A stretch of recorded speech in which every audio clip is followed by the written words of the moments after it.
Thank you, Mr. Leader, this leadership team, Colonel Nunn, for being here with us this morning.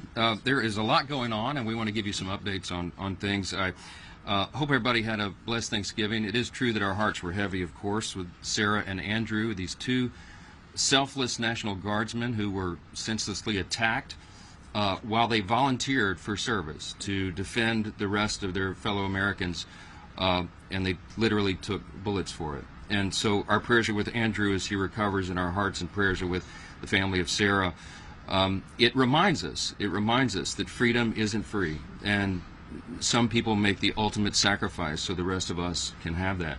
You know, I was reminding our conference this morning, 1789, our first president, George Washington, was the first to issue a national day of Thanksgiving and prayer, a proclamation.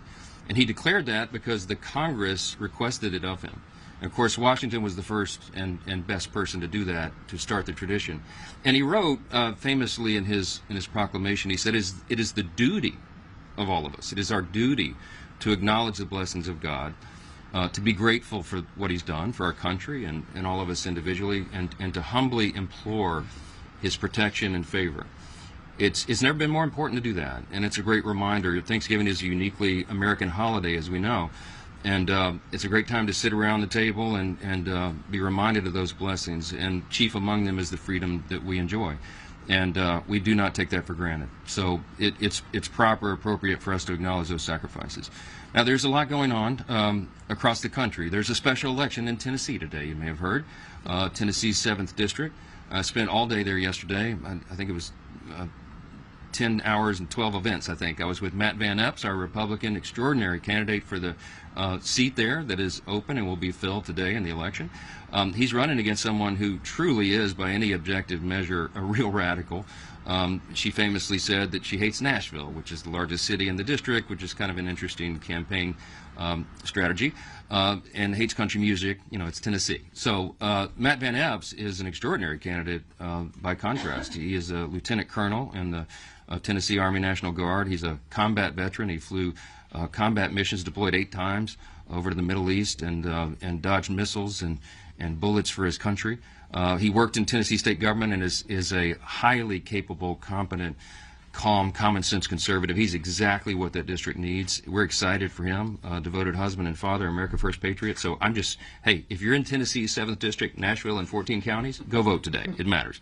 Special elections are strange animals, and anything can happen. And when you're in a deep red district, sometimes people assume that the Republican, the conservative, will win, and you cannot assume that because anything can happen. So we encourage everybody to go out there and make that happen. The people are fired up. I was there and really enjoyed the energy there. We're going to see that across the country next week as we go into this very important midterm election next year. I mean, in all the weeks ahead. And as we go into that election, remembering, again, how important all of this is. And as we put some posters up here to remind you and remind all of ourselves what an extraordinary run we've had in the 119th Congress. Now, in spite of the fact that we had razor-thin majority, I mean, it many times, as you know, 1 or 2 vote margin, we still have had one of the most consequential Congresses in the great history of this extraordinary nation.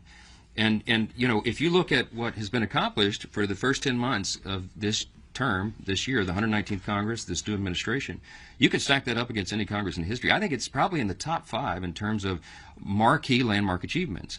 And, you know, part of our, both a blessing and a curse is we did so much of it in the One Big Beautiful Bill, the Working Families Tax Cut.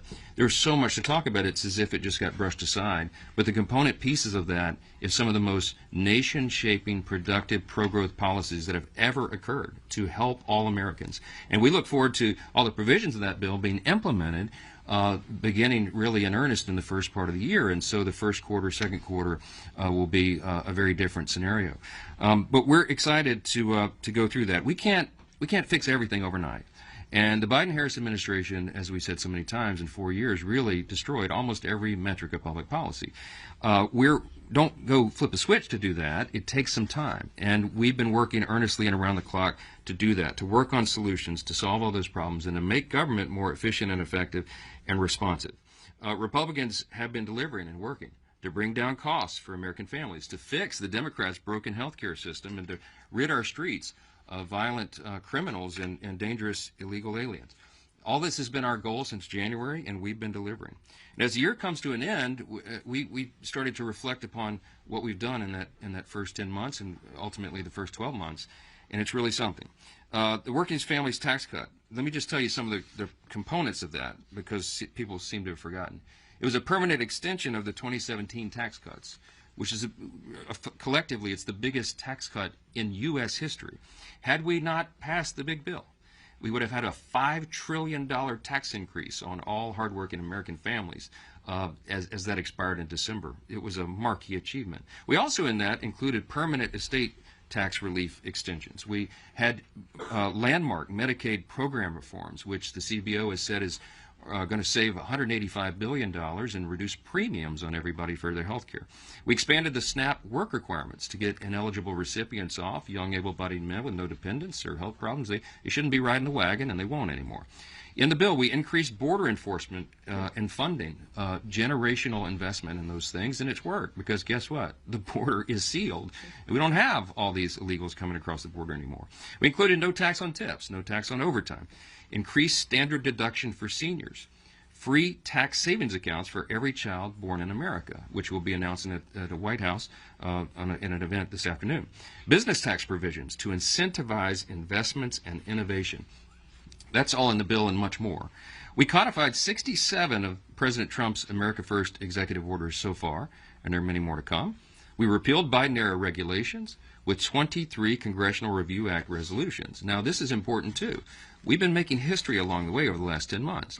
In the entire time that CRAs, Congressional Review Acts, have been part of the law, only 20 had been signed into law since the inception of that instrument.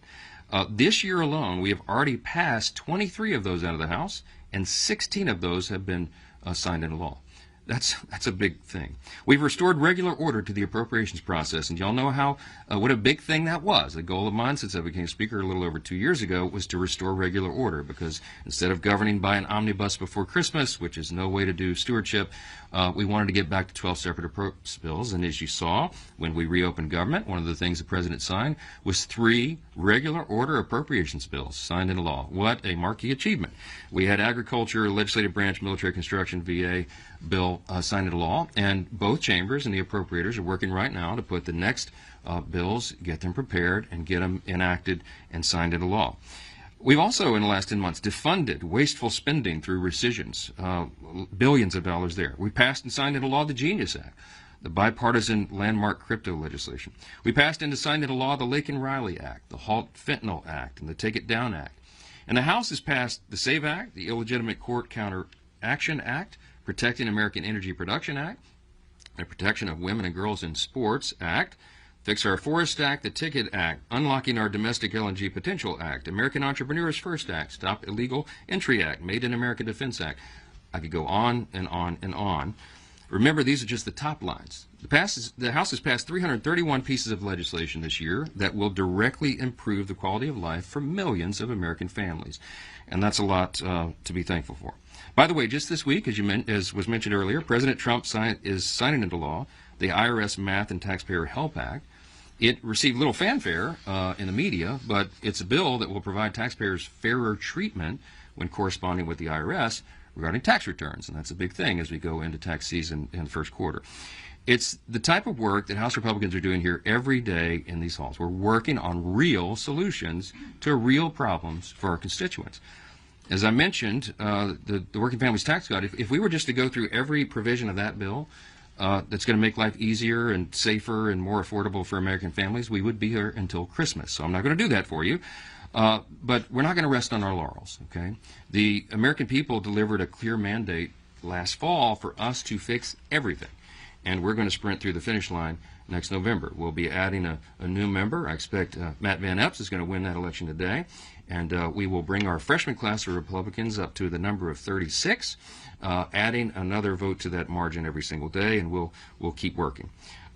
We're more confident than ever that the Working Families Tax Cut provisions are implemented. As that happens in the first quarter, second quarter, American families begin to receive financial relief. Republicans are not just going to hold on to the majority. We're going to grow it.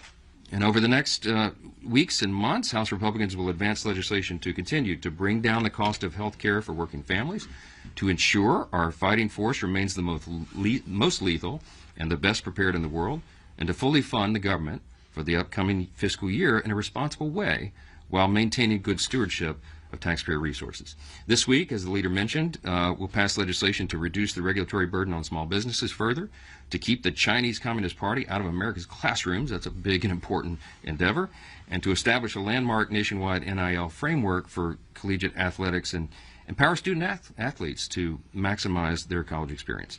Despite the unrelenting stream of palace intrigue stories that fill the pages of your publications, House Republicans remain united and focused on delivering results for our constituents. That's how we've gotten this done. That's how we'll continue to do it. And that will be happening in earnest in the weeks and months to come. So